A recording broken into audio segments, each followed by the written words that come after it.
Bom dia, senhoras e senhores, e obrigada por aguardarem. Sejam bem-vindos à teleconferência de resultados do terceiro trimestre de 2019 da Cogna Educação. Agora, eu gostaria de passar a palavra ao diretor-presidente da Cogna Educação, Sr. Rodrigo Galindo, que dará início à apresentação. Sr. Rodrigo, o senhor pode começar a teleconferência. Bom dia a todos, obrigado por participarem da nossa primeira teleconferência como Cogna, onde vamos discutir os resultados do terceiro trimestre de 2019. Estão aqui comigo o Carlos Lazaro, nosso diretor de RI, o Jamil Marques, nosso vice-presidente financeiro, e os diretores-presidentes de cada uma das nossas verticais de negócio, o Roberto Valério da Croton, Paulo de Castro da Platos, Paulo Serino da Saber e Mário Gil da Vasta. Vamos começar a apresentação de hoje no slide 4, trazendo uma informação relevante, que é o ACV, o Annual Contract Value de 2020 da Vasta. O ACV é o total de contratos assinados pela Vasta nos seus serviços de subscrição para o ciclo comercial de 2020. É importante ressaltar que esse ciclo comercial do B2B de educação básica, ele vai do quarto TRI de um ano até o terceiro TRI do ano seguinte. Portanto, esse ACV que divulgamos agora, o de 2020, indica a receita esperada entre outubro de 2019 e setembro de 2020. Como eu comentei, o ACV contempla todos os contratos assinados no modelo de subscrição. E a subscrição dentro da Vasta representa aproximadamente 90% do EBITDA total da companhia, da empresa. Como anunciamos em trimestres anteriores, muitas mudanças foram feitas no B2B da Vasta para transformar, no B2B de educação básica, que é a Vasta, para transformar a empresa numa plataforma integrada de serviços. Uma das mudanças mais importantes, mais relevantes que a gente fez foi a reestruturação completa do go-to-market. A gente está muito satisfeito em anunciar que fomos capazes de acelerar bastante o crescimento da empresa e entregar nesse primeiro ano de gestão um crescimento de 20% no ACV de 2020, até o momento.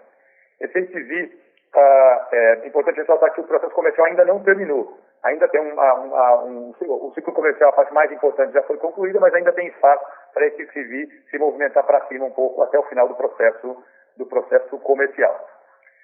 Isso só foi possível por meio da qualidade e da reputação das nossas marcas e das soluções educacionais, além de uma nova abordagem comercial que a gente encontrou ao longo de 2019, a gente já comentou sobre isso nos trimestres anteriores, na qual reestruturamos e ampliamos a força de vendas.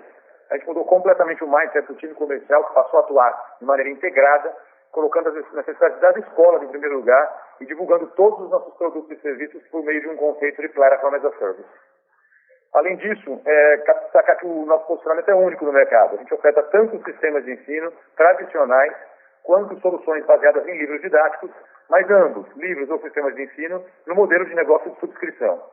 E por que isso é importante? Porque esse diferencial permite à Vasta acessar um mercado endereçável significativamente maior do que aqueles que oferecem só sistemas de ensino, alcançando todos os perfis de escolas brasileiras, independentemente do modelo de negócio, do modelo pedagógico que essas escolas adotem, e nos tornando de verdade uma one-stop partner para qualquer escola privada do país.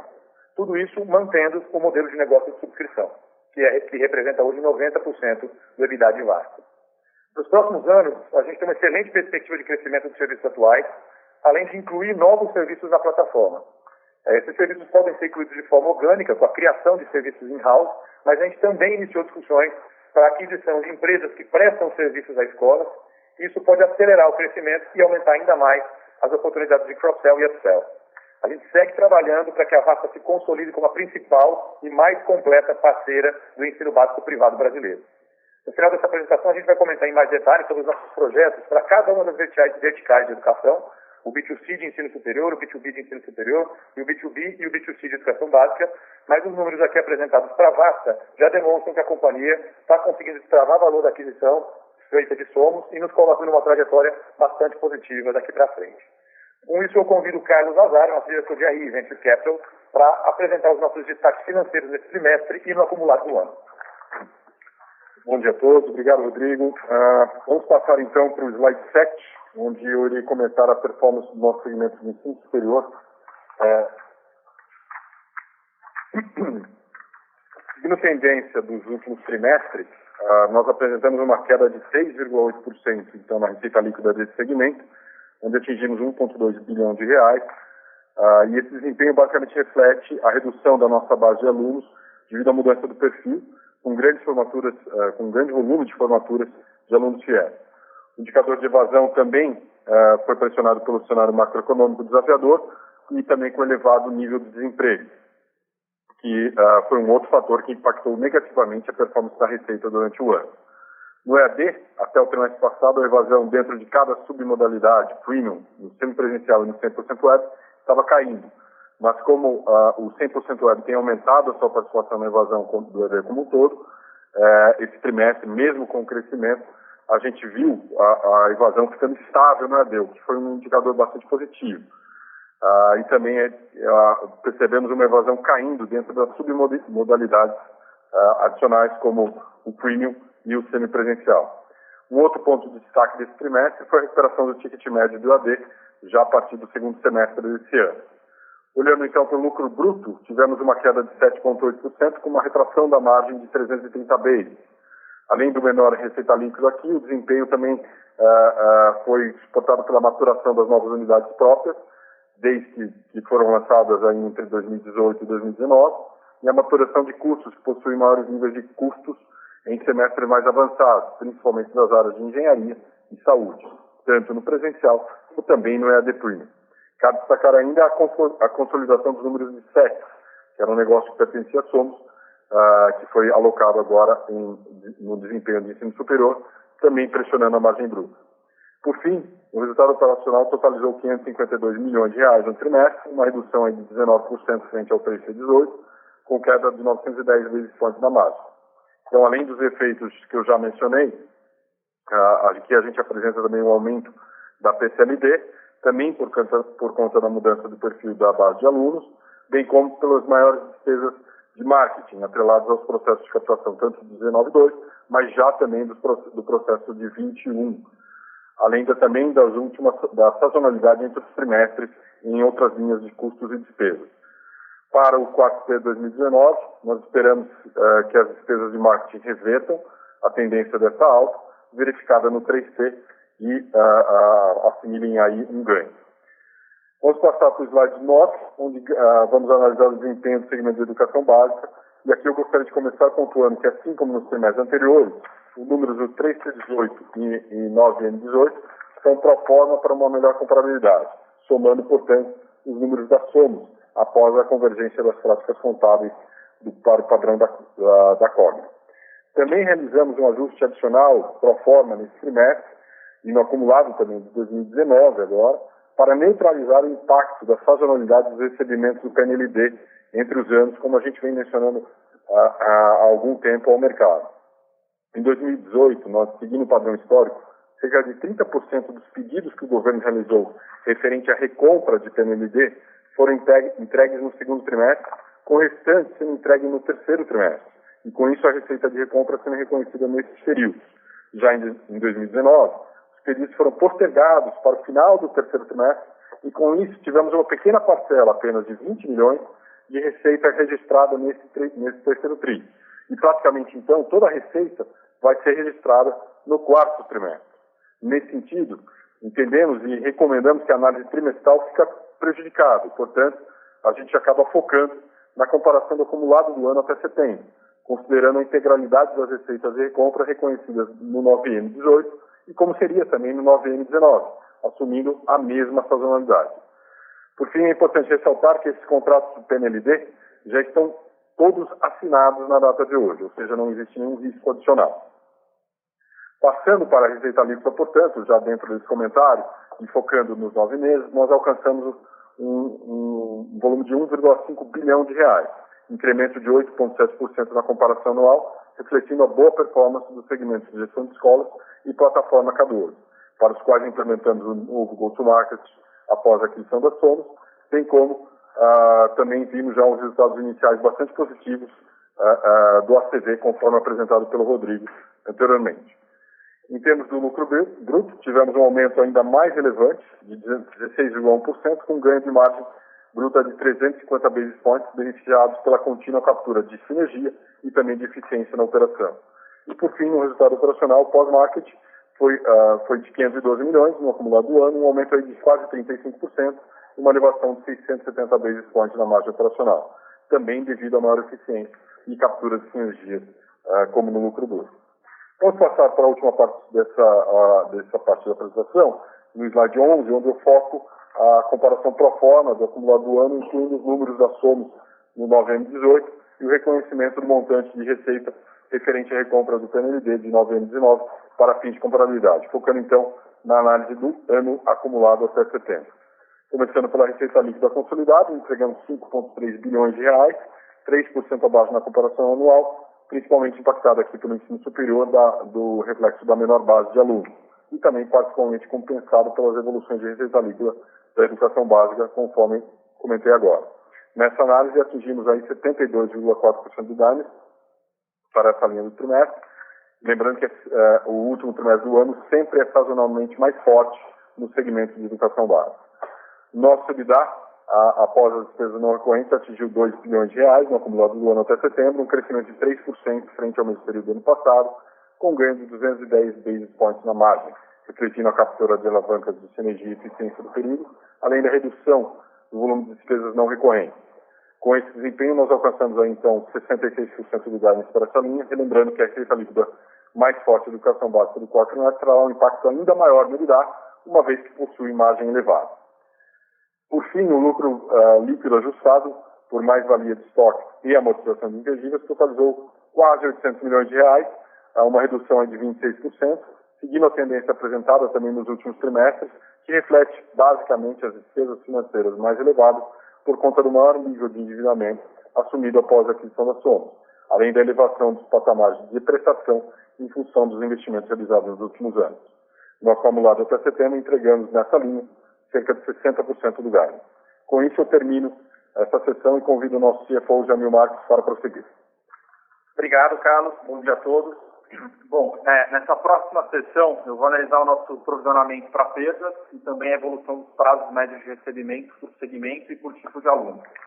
Começando pelo slide 13, com a análise de provisão para perdas, se a gente olhar do lado esquerdo do slide, a provisão total do segmento de ensino superior atingiu 13,9% nesse terceiro trimestre, que é um aumento de 120 basis points contra o ano passado, principalmente por conta do provisionamento dos alunos pagantes.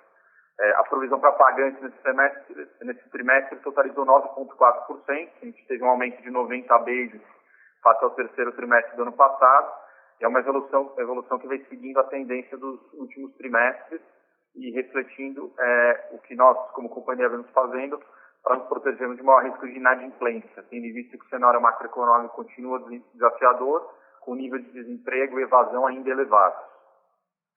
Passando para o lado direito do slide, a especialidade do segmento de educação básica atingiu 2,2% no terceiro trimestre.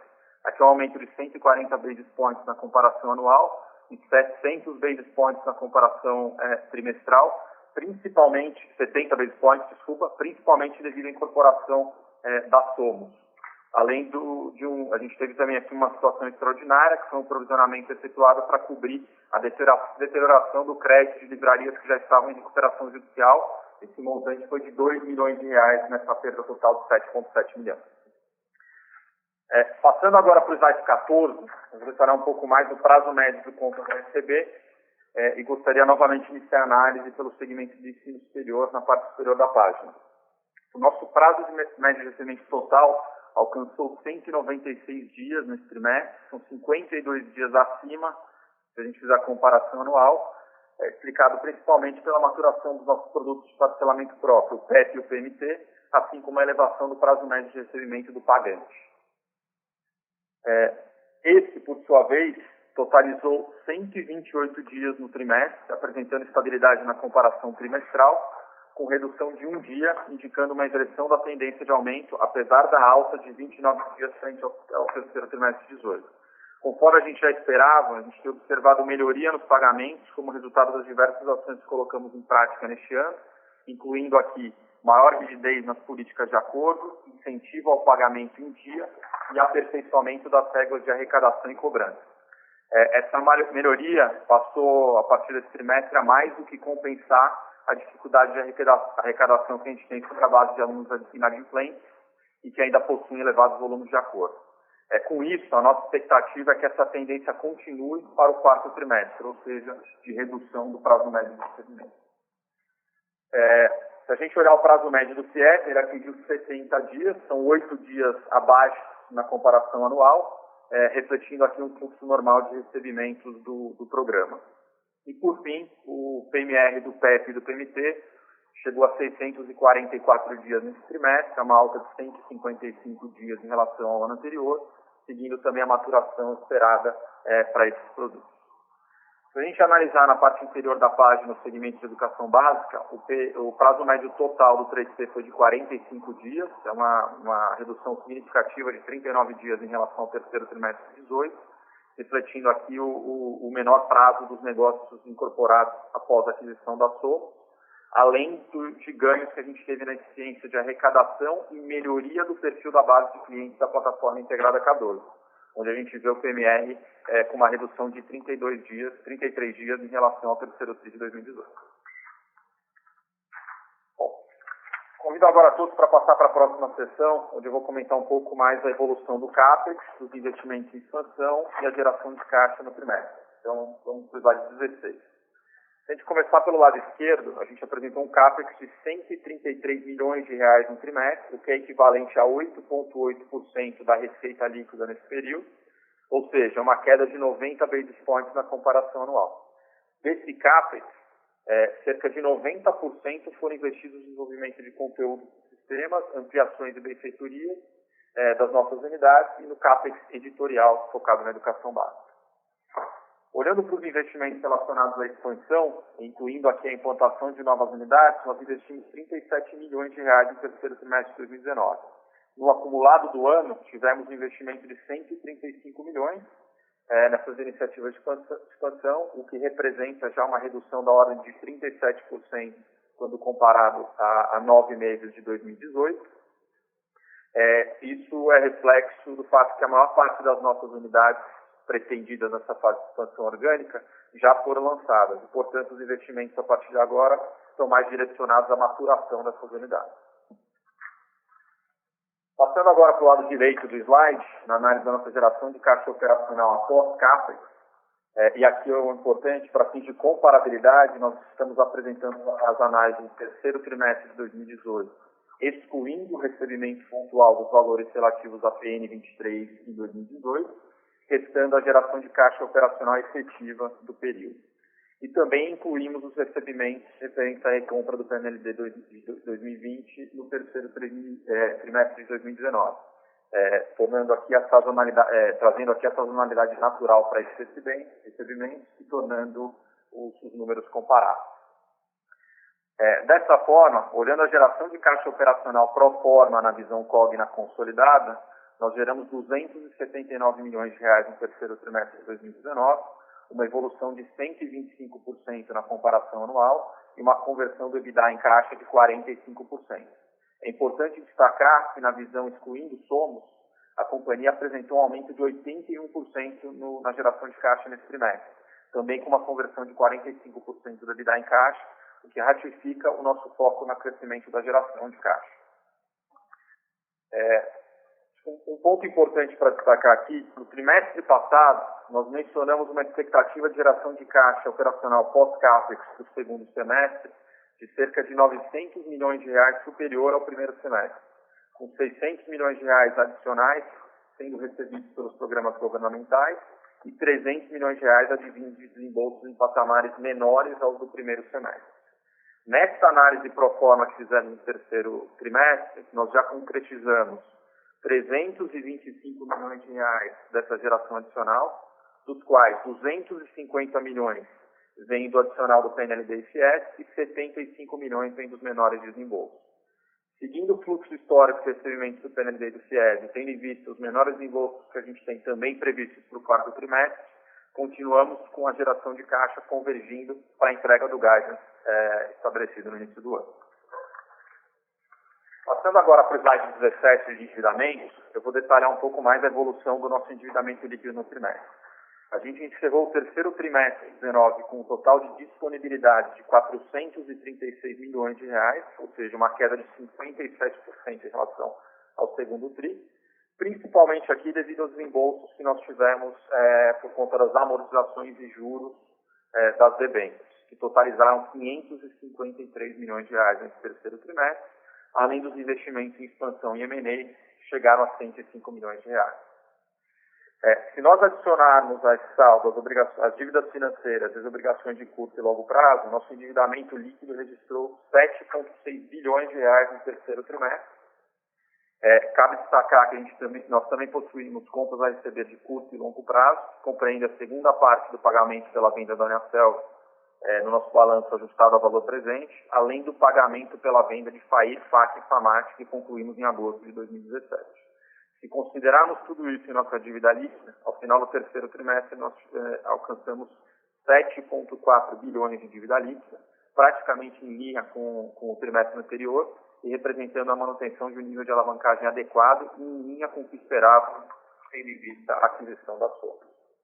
Bom, com isso eu termino aqui essa sessão da apresentação e convido o Rodrigo para as considerações finais. Obrigado, Jamil. Para encerrar a apresentação de hoje, eu gostaria de seguir para o slide 19 e passar um update rápido sobre as principais oportunidades que a gente tem em cada uma das nossas verticais de negócio. Começando com a Croton, a nossa vertical de B2C de ensino superior, nós já iniciamos a captação para o semestre de 2020/1, primeiro semestre de 2020, seguindo o nosso foco de geração de valor na captação.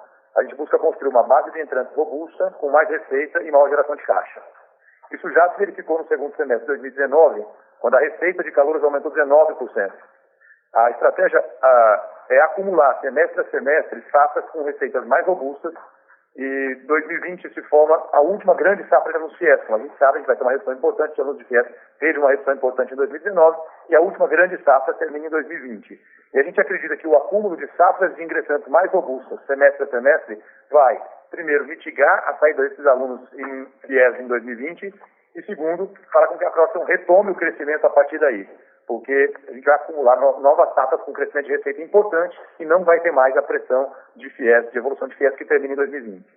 Em paralelo ao acúmulo de safras ingressantes, o nosso foco na Croton está na geração de caixa operacional pós-CAPEX. Então esse é o jogo para B2C de ensino superior. Na Platos, a nossa vertical de negócio do B2B de ensino superior, a gente caminha para encerrar o ano de 2019 com um crescimento de matrículas da ordem de 30% year-over-year em pós-graduação. Esse resultado é fruto de uma estratégia bem sucedida de lançamento de 22 novos cursos, melhorias no funil de marketing e ações comerciais para o ano de 2020. Além de tudo isso, é esperado lançar mais 40 novos cursos e continuar crescendo em patamares muito elevados. Portanto, High Growth é o nome do jogo para Platos, para o nosso B2B de ensino superior.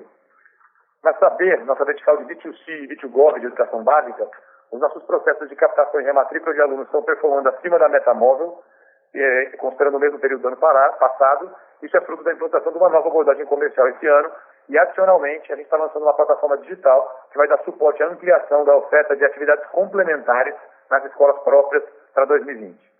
E, por fim, na vertical de B2B de educação básica, que é a Vasta, nós já temos hoje, como foi anunciado no começo desse call, um crescimento de ACV de 20% para 2020. E, apesar de estarmos no final do ciclo comercial, ainda buscamos entregar algum upside nesse número. Também estamos em negociação para a aquisição de empresas de pequeno e médio porte que ofereçam soluções para escolas parceiras.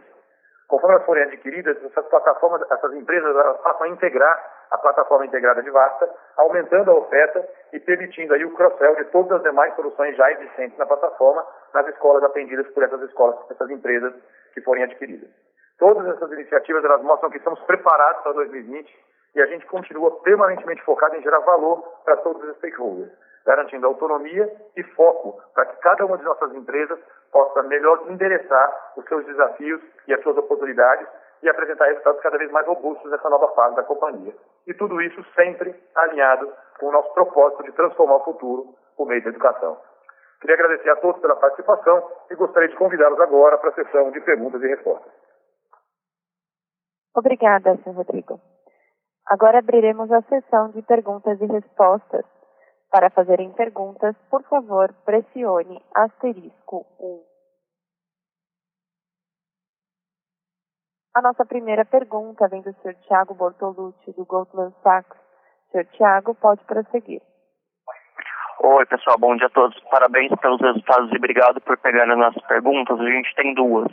A primeira é com relação ao ACV Bookings da Vasta Somos. a indicação inicial dos 20% já foi super bem-vinda. Além disso, vocês conseguem dividir com a gente quanto foi o ACV Growth do período comparável do ano passado? E para esses 20% de 2020, qual foi a composição desse crescimento? Se você está vendo mais de par ou dos sistemas? Essa é a primeira pergunta.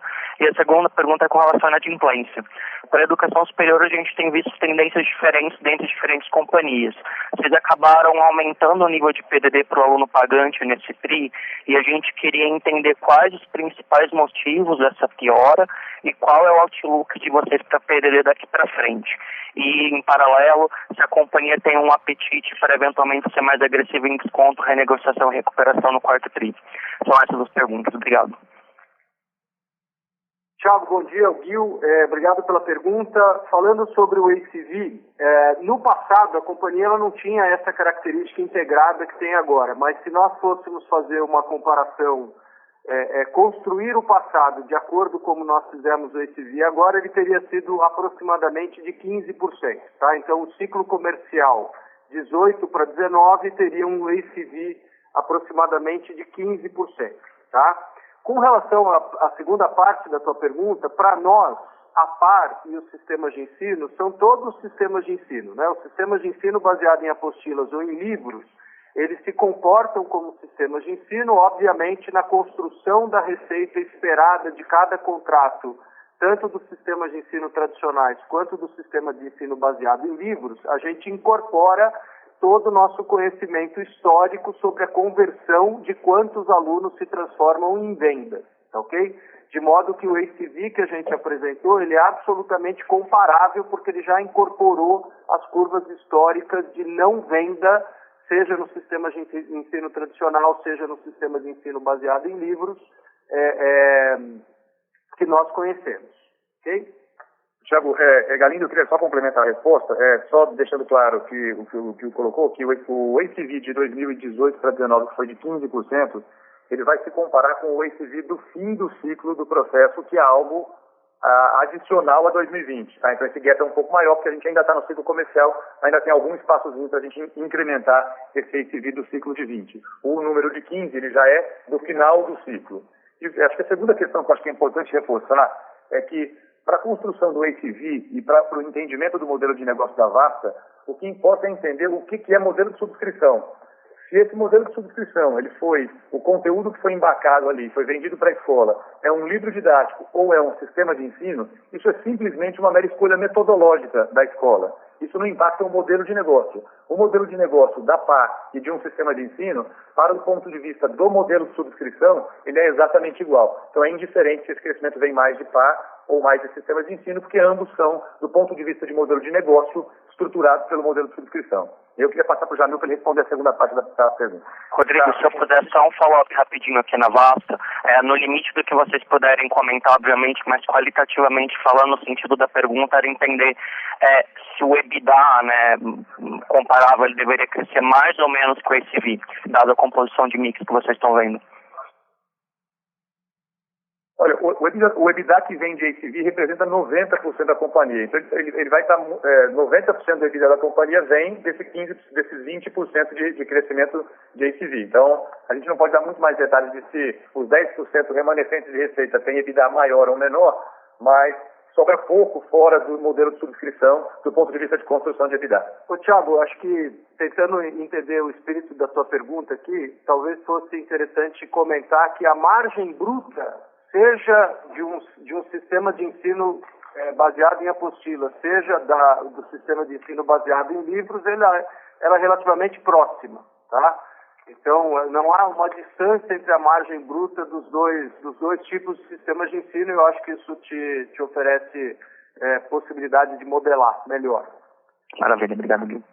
Tiago, bom dia. Em relação à pergunta de inadimplência, eu acho que tem dois fenômenos aqui que a gente tem observado, tá? Um mais positivo, um mais negativo.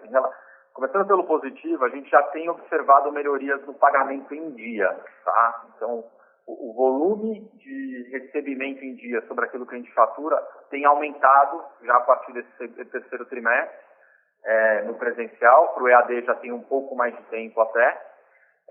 Isso que a gente tem visto é positivo.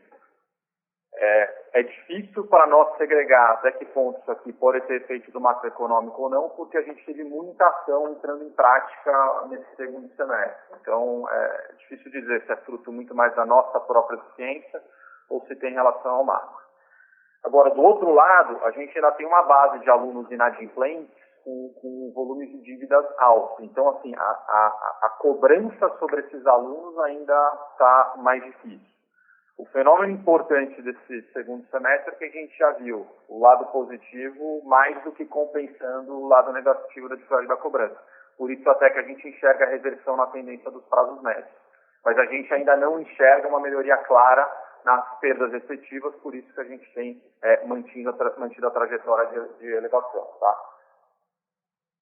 Em relação à sua segunda dúvida na inadimplência, a gente tem apetite para ser mais agressivo nas renegociações do quarto trimestre? A resposta é não. A gente enrijeceu e a nossa expectativa é manter com políticas mais enrijecidas de agora em diante. Maravilha. Rodrigo Guilherme, obrigado pela resposta. A nossa próxima pergunta vem do Sr. Samuel Alves, do BTG Pactual. Sr. Samuel, pode prosseguir. Bom dia, Rodrigo, Lazar, Jamil e demais diretores. São dois pontos. Primeiro, um follow-up com relação ao assunto do ACV. Se vocês pudessem dar alguma cor, mesmo que qualitativa, se esse ACV foi mais impulsionado por preço ou se foi muito mais advindo de conversão de novos alunos / novas escolas para o modelo de subscrição. Essa seria a primeira pergunta. E uma segunda pergunta, se vocês me permitem, quando a gente olha o crescimento de EAD no trimestre, ele foi, quando a gente olha de receita de unidades de terceiros, né, em receita ele cresceu mais de 20% no contra-ano, mesmo com uma contração de base e com o preço subindo em torno de 3%. Era mais para entender aí o que está por trás daquele crescimento de receita líquida muito forte que a gente viu no EAD. É isso, obrigado. Samuel, Gil, obrigado pela pergunta. Bom, essencialmente o nosso ACV ele é composto por volume, tá? Ele mostra que a nossa proposta original de integrar todos os produtos e serviços da companhia numa plataforma única, olhar qual metodologia a escola deseja como a first decision dela, que é o conteúdo educacional, e daí expandir, usar essa decisão também para expandir upsell e cross-sell, ela está dando certo. Tá? O nosso go-to-market ele não é só uma organização da força comercial e expansão da força comercial. Ela tem todo um conceito de integração por trás e o que a gente viu é que, de fato, as escolas que nós pudemos conversar esse ano se interessaram bastante por essa nossa nova proposta. Então, o ACV ele vem essencialmente de volume, né? Como a gente já noticiou, esses são os contratos para o ano que vem fechados na data de hoje, mas a gente ainda tem mais ou menos 30 dias de trabalho para poder, então, chegar no ACV total, tá bom? Oi, Samuel, Roberto Valério. Respondendo a sua pergunta sobre EAD, você tem razão no sentido de que o aumento de ticket praticamente neutraliza a queda de base, então ele é neutro nesses dois efeitos. A gente tem outros dois efeitos que são bastante positivos para a receita de EAD de parceiros. Um é o mix de EAD entre semipresencial e online. Acho que é importante lembrar que o repasse do semipresencial é 36% e do online é 25%. Você deve se lembrar que a gente teve um aumento nessa captação bastante grande aqui em 19,2%, né, da penetração de online, mas isso já aconteceu também em alguns ciclos anteriores. Então, o fato de a gente ter mais online no mix significa que a gente tem menos repasse dos parceiros, portanto mais receita na cross. E o segundo efeito é o modelo de performance de Anhanguera, que foi um efeito que eu expliquei também no primeiro trimestre.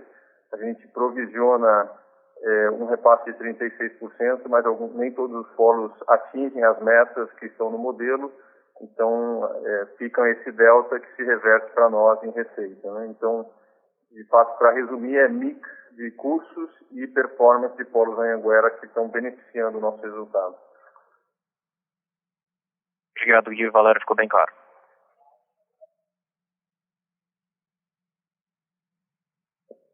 A nossa próxima pergunta vem do Sr. Roberto Weissman, Do Bradesco BBI, senhor Roberto, pode prosseguir. Bom dia, gente. Obrigado pelas perguntas e pelo call. A primeira pergunta aqui do nosso lado, em relação também ao ICV, é entender como que funciona o reconhecimento de descontos. Né? Na hora que vocês dão um desconto, isso ele é reconhecido direto no primeiro ano? Ele vem já feito no ICV do primeiro ano dele, né? Ou ele é diluído ao longo dos 3 anos em média que os contratos têm? E a segunda pergunta é em relação a escolas próprias, né? A gente viu o número de escolas próprias subindo, só que base ainda caindo. Vocês poderiam explicar o porquê desse efeito e ainda em cima disso, se vocês têm sentido rejeição por parte dos pais, assim, com grandes grupos, né? Versus escolas com gestão familiar, e quais as iniciativas para vocês mitigarem isso? Obrigado. Roberto, bom dia, é o Gil. A composição do ACV, ela considera, toda vez que uma escola assina um contrato conosco, quantos alunos essa escola tem, o ticket médio que está sendo contratado, o perfil de compra efetiva pelo total de alunos que se transformam em número de alunos em receita, e é deduzido já no ACV qualquer desconto oferecido pelo contrato. Portanto, o ACV, ele é líquido de descontos, tá ok? O ACV, ele é o percentual que a gente anunciou, ele se refere à receita líquida dos contratos. Tá claro? Tá claro.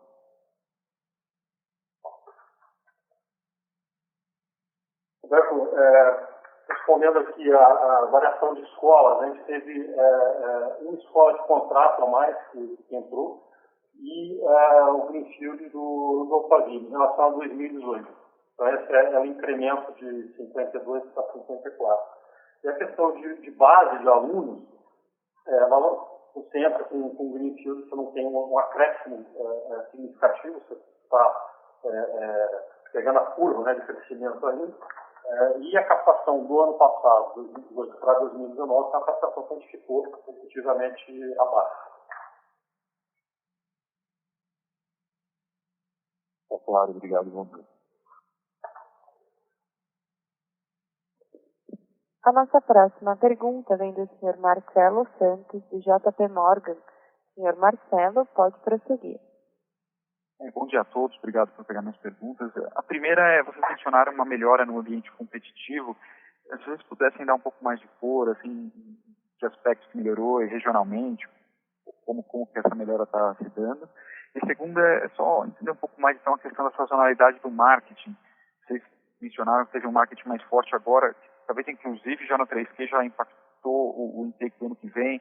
Então, o que é uma campanha mais cedo? Só para entender, isso no ensino superior eu estou dizendo, como que isso deveria se comportar, por que mudou versus os outros anos?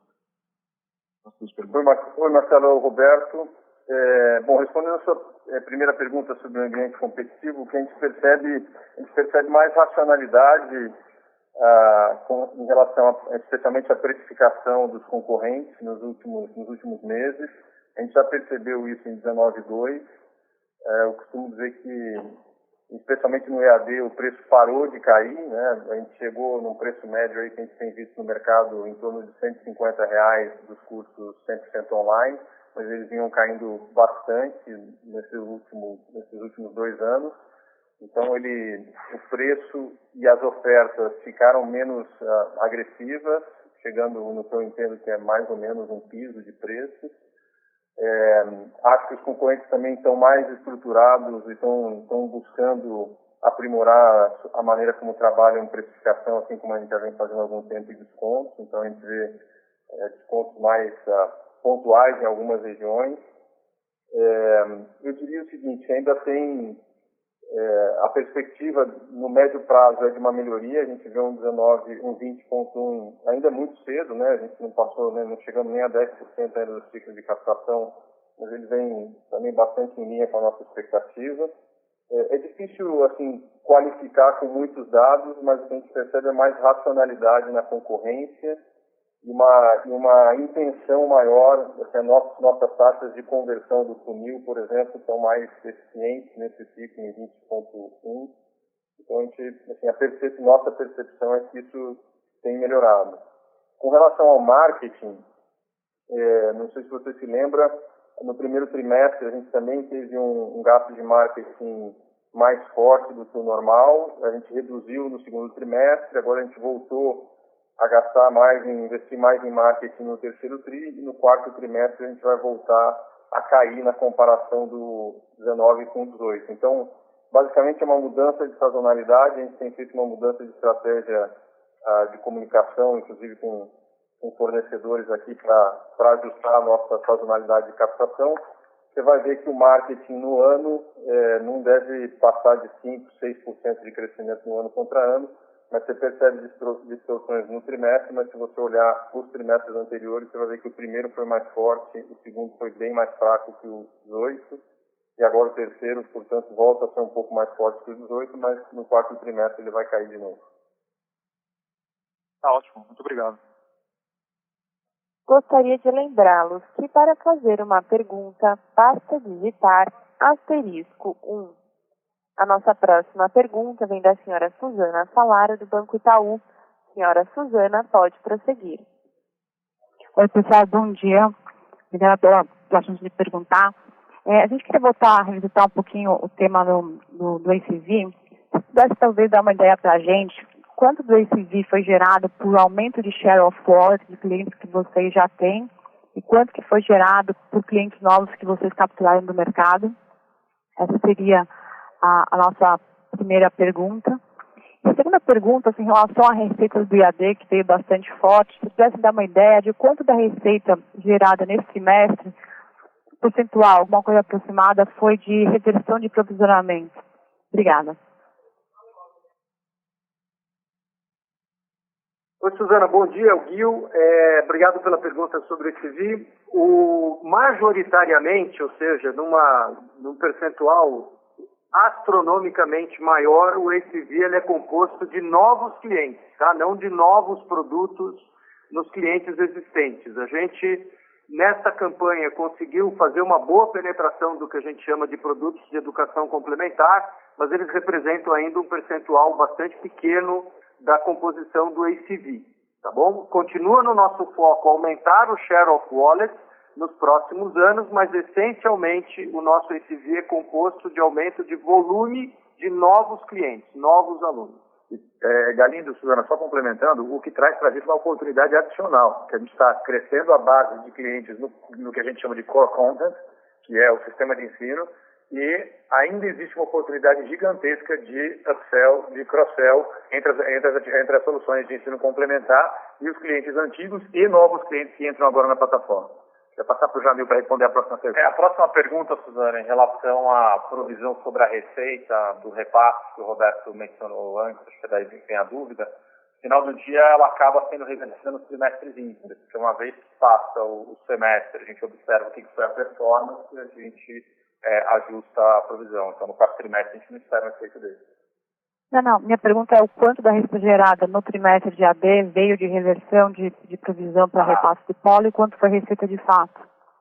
Tá, entendi. Dos 21% de crescimento, mais ou menos 15% desse crescimento vem do repasse, a menor. Tá. Obrigada, está muito claro, pessoal. Valeu. A nossa próxima pergunta vem do Sr. Leandro Bastos, do Citi. Sr. Leandro, pode prosseguir. Oi, pessoal, bom dia. Obrigado. Primeira pergunta aqui, desculpa insistir no assunto do ACV. Só se vocês pudessem dividir quanto vocês esperam receitar agora no quarto trimestre, seria a primeira pergunta. E a segunda, falando do ticket pagante da educação presencial, tive um bom crescimento agora no trimestre, então só para entender se essa deve ser a tendência para 2020, até à luz da estratégia comercial desse último ciclo de captação. Obrigado. Ô, Leandro, obrigado pela pergunta. Olha, a gente vai atualizar esse ACV agora no futuro próximo, e na próxima atualização aí a gente dá mais cor de como que ele vem distribuído entre os trimestres, tá? Vamos só ressaltar que o que nós chamamos de ACV é diferente de ano fiscal. O ACV ele compreende o quarto trimestre de um ano até o terceiro trimestre do ano seguinte, que é como se comporta o nosso ciclo comercial para as vendas escolares, tá? Então, no próximo ACV, a gente dá mais cor com relação ao teu pedido. Leandro, eu não peguei a sua pergunta com relação ao ticket do presencial. Você pode repetir, por favor? É o Roberto. Claro, Roberto. Não, o ticket, a gente viu que o ticket pagante da graduação ele cresceu bastante nesse trimestre, na ordem de 6%. Então, só para entender se essa deve ser a tendência para o próximo ano também. Obrigado. Bom, Leandro, sim, a gente está tentando maximizar o ticket.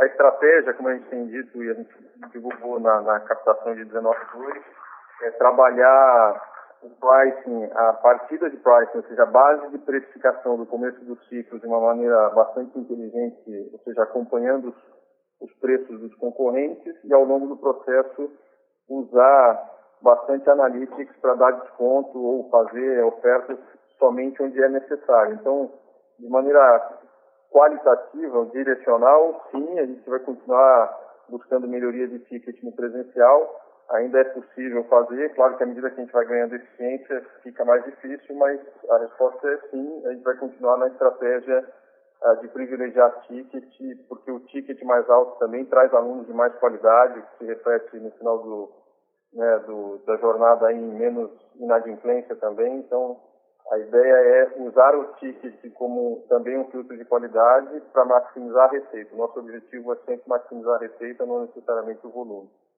E só complementando, Leandro, isso responde àquilo que eu comentei no começo da apresentação, de que essa estratégia que a gente vem adotando há pelo menos 2 semestres, de ter safras de ingressantes mais robustas, ela vai ficando mais presente e mais visível conforme mais safras de ingressantes forem sendo acumuladas. Então, a gente já está no terceiro semestre, onde essa estratégia está muito clara para a companhia, para a perspectiva que a gente continue tendo esse efeito para frente. Tá ótimo, pessoal. Obrigado.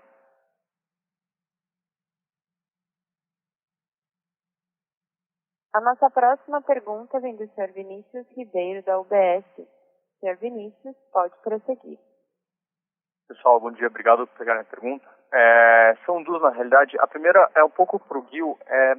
Daquela reestruturação do comercial das Somos que vocês tinham feito e tudo mais, o quanto que ainda existe para ser feito e para melhorar tanto os incentivos e a estrutura comercial como um todo e o produto da Vasta, e quanto que já foi feito, quanto o resultado que vocês reportaram hoje é um pouco o resultado disso. E a minha segunda pergunta é um pouco de despesas corporativas, né? Então, com a estruturação da holding que vocês anunciaram no Cogna Day, a gente pode esperar que você tenha uma pressão de despesa olhando para frente e isso offset parte das sinergias da Somos, ou vocês têm algum saving para compensar? É isso, pessoal. Obrigado. Ô Vinícius, bom dia. Todo o ACV que a gente está anunciando, ele é fruto, na minha opinião, da reestruturação comercial que a gente fez, né? Bastante coisa a gente conseguiu já implementar esse ano, um time novo, trabalhando de um jeito novo. Obviamente, a gente espera que, como qualquer time, no próximo ano a gente consiga jogar esse time de maneira ainda mais azeitada, né? Mas eu acho que existem oportunidades que a gente já larga para a próxima campanha comercial com algumas oportunidades claras. Por exemplo, esse ano a gente empoderou mais, a gente investiu mais no time de Inside Sales, mas a gente já, com os resultados colhidos, a gente quer investir ainda mais na próxima campanha, tá? Inside Sales trouxe um resultado bastante interessante, ele foi tanto um suporte muito bom para o time comercial de campo, como gerou diretamente muitas vendas em escolas que não estavam numa carteira de visitas tradicional, tá? Então, isso para a gente claramente é uma oportunidade que a gente vai perseguir mais para o próximo ciclo, né? E você fez também perguntas de produto, tá? Eu gostaria de lembrar que este ano o produto que nós levamos para dentro do nosso go-to-market foram os produtos que estavam dentro da companhia. Ao longo agora do ano de 2019, nós construímos novos produtos, em especial todos os nossos produtos estão adequados para a Base Nacional Comum Curricular e esses são os que serão divulgados na próxima campanha comercial. Vinícius, Galindo, só queria complementar um ponto da pergunta do Gil e depois entrar na segunda pergunta. Obviamente, a gente construiu toda a reestruturação, tanto a implantação do conceito de plataforma, como e dentro da estruturação do conceito de plataforma, o novo go-to-market da Vasta, ele foi feito entre outubro de 2018, que foi quando realmente a gente assumiu a companhia, e março, porque o go-to-market iniciava-se em abril de 2019. Então, obviamente, é o primeiro ano que essa nova máquina está atuando. Então, certamente vão ter oportunidade de aumentar o nível de eficiência também do que a gente está fazendo. Sempre você tem um processo de aprendizagem, então, de fato, a gente entende que essa máquina pode se aperfeiçoar ao longo dos anos. Então, a expectativa é positiva. Então, na segunda pergunta, sobre a pressão que potencialmente a estruturação da holding poderia gerar, a estruturação da Cogna, ela teve como uma premissa fundamental. Ela não poderia gerar dessinergias na organização. Então, a gente está, todo o processo de separação do que era da unidade, do que era da empresa, do que era da unidade de negócio, da vertical de negócio e do que ficava na holding, ele previu e considerou essa premissa. Isso significa que a gente, em alguns casos, manteve na holding determinados serviços de que se nós fôssemos dividi-lo, a gente ia ter dessinergia. Então, a gente não tem uma holding pura, não pretende ter uma holding pura, porque a gente tem uma holding que sempre que um serviço ele é mais eficiente prestado pela holding, ele é prestado pela holding e com custos rateados entre as 4 empresas do grupo. Então, a resposta é não tem sinergias, portanto, não tem perda de eficiência. Em relação às sinergias, que você perguntou, as sinergias que a gente encontrou e está capturando em Vasta, elas são exatamente uma boa parte daquilo que indica o crescimento que a gente apresentou no guidance de Vasta. E todas elas estão sendo capturadas de acordo com o previsto, e é por isso que a gente está muito confiante de que a gente entrega o guidance de Vasta, porque as sinergias de fato estão sendo capturadas, ok? Perfeito, muito claro, Rodrigo e Gil. Senhores, gostaria de lembrá-los que para fazer uma pergunta, basta digitar *1. A nossa próxima pergunta é do Sr. Bruno Giardino, do Bank of America. Sr. Bruno, pode prosseguir. Olá, bom dia a todos. Primeira pergunta com relação à movimentação da debêntures da Saber para a holding. Você poderia explicar o racional por trás dessa mudança e se há risco de alguma perda de ineficiência tributária? A segunda pergunta, Rodrigo, é com relação às alternativas estratégicas da Vasta. Você acredita que esse resultado que vocês estão entregando de ACV ele credencia a ser mais agressivo nas alternativas de mercado de capitais, seja a procura de um parceiro, seja uma emissão de ações? E para completar, uma última pergunta sobre o ticket do presencial. Quanto que teria sido o avanço ano contra ano se não houvesse esse aumento de PMT que a gente observou agora no trimestre? Obrigado. Jardino, tudo bem? Bom, em relação ao racional da mudança das debêntures, a gente está, elas contextualizam dentro da nossa reestruturação organizacional, a reestruturação dos negócios e também a reestruturação societária. Parte do racional é a gente conseguir subir a debenture para cima de todos os negócios da Cogna, né? Hoje, na Saber, a gente tem a debenture tomando acima dos negócios de educação básica, tanto da estrutura de negócios de escolas do PNLD, como também da estrutura de negócios da Vasta. Ao subir para a Cogna, a gente permite conseguir realavancar cada empresa do grupo, não só Saber e Vasta, mas também Croton e eventualmente a Platos. Tá? Obviamente a Croton já opera com uma alíquota marginal muito menor que os negócios de educação básica, mas no fim do dia ela também paga imposto especial sobre receita financeira operacional, que tem ganhado volume ao longo dos anos e com as taxas de juros cada vez mais baixas justifica ter alguma alavancagem ali. Então, basicamente, é para ganhar maior flexibilidade para a gente conseguir trabalhar com debêntures privadas e tomar benefício taxível em todas as empresas do grupo. Bruno, bom dia, Galindo aqui. Vou responder a sua última pergunta. Eu acho que o que a gente tem construído na Vasta é uma história de crescimento sustentável de longo prazo. E é isso que a gente está construindo. E a gente está muito satisfeito com a primeira entrega, que é o ACV de 20% para esse ano, que tende a ser mais do que 20% até o fim do ciclo comercial. Então, quais as características dessa empresa? É uma empresa de high growth, que já se mostrou com potencial de crescimento, com muito potencial pela frente, isso sem falar em potenciais aquisições e o cross-sell que essas aquisições podem trazer para dentro da plataforma. 20% é o primeiro ano de um novo conceito de plataforma, crescendo exclusivamente organicamente, ainda com uma máquina que está se sendo ajustada. Portanto, a gente tem muito potencial pela frente. Então, a gente construiu uma empresa que já se mostrou high growth, que tem 90% do seu EBITDA em subscription model, portanto, tem recurrent revenue, é technology based, é asset light, portanto, ela tem características muito interessantes para gerar valor para a organização. Se a gente vai ou não usar essas características para, de alguma forma, fazer algum movimento estratégico, essa é uma decisão que a gente tem sempre uma oportunidade dentro da companhia. A gente publicou um fato relevante algumas semanas atrás exatamente dizendo isso. Todas as opções estratégicas são consideradas dentro da nossa organização. Então, acho que essa é a resposta mais concreta que a gente pode passar para vocês, é que o que importa para a gente é construir uma empresa que realmente gere valor no curto e no longo prazo. Se isso traz outras oportunidades estratégicas, elas vão ser consideradas no momento certo. Bruno, também em relação, acho que a sua pergunta do ticket médio no ensino superior presencial, unidades próprias, se a gente excluísse o PMT, ele seria mais próximo a zero, tá? Obviamente o PMT ele só impacta nesse terceiro trimestre, então no quarto trimestre com isso e os demais aditamentos de alunos que estão ocorrendo, o processo de matrícula que acaba perdurando no quarto trimestre, a gente espera esse ticket com uma tendência um pouco melhor. Entendido. Obrigado, pessoal, pelas respostas. Bom dia. Agora, gostaria de passar a palavra à Cogna para as considerações finais. Eu gostaria de agradecer a todos.